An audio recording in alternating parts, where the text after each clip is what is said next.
Mga langga, bumili pala kami ng watermelon, no? So, dalawa yan, green, saka yung, yung melon na yellow. So, yan, malaki, super laki talaga yung mga, yung, na yan, itong melon na to. So, of course, hugasan muna natin bago natin ilagay sa rep, no? Para malamig.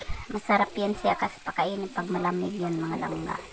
So, yan, hugasan ko kasi madumi kasi siya. So, pagkatapos ko yan hinugasan, isinunod ko yan yung melon.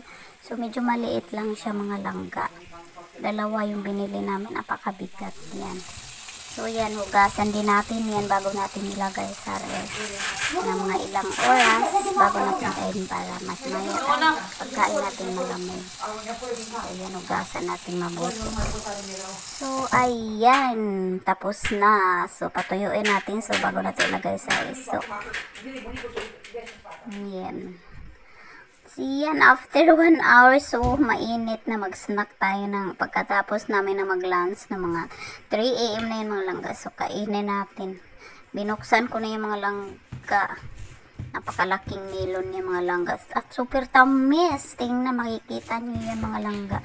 Pag open ko niya, napaka-red. Kitang-kita mo talaga na matamis siya. Ayan o, ang tamis niya, mga langga. Hindi kami nagsisisi na medyo mahal siya, pero masarap naman matamis. Di baling mahal, basta matamis. So, yung ibat kasi, wala talaga siyang lasa, mga langga, no? So, swerte kami sa nabili namin. Malaki pa naman, so super tamis yan, mga langga. Sulit yung pagbili namin, yung bigat niya. So, ano pang hinihintay natin? Kainin na natin yan. So, yan si Denisa, naghihintayin sa tabi ko. Yan, tikman nga. Napakatamis. Napakasarap. Ano talaga siya sa mainit ba? Gamot sa init, lalo na kayo dito sa amin. Napakainit, mga langga. Yan, ang tamis niya. Saka, konti lang din yung niya ba, yung buto-buto. Ang sarap, nakadami nga ako niya, no. Ayan, kain tayo, mga langga. Kuha na kayo, mga langga.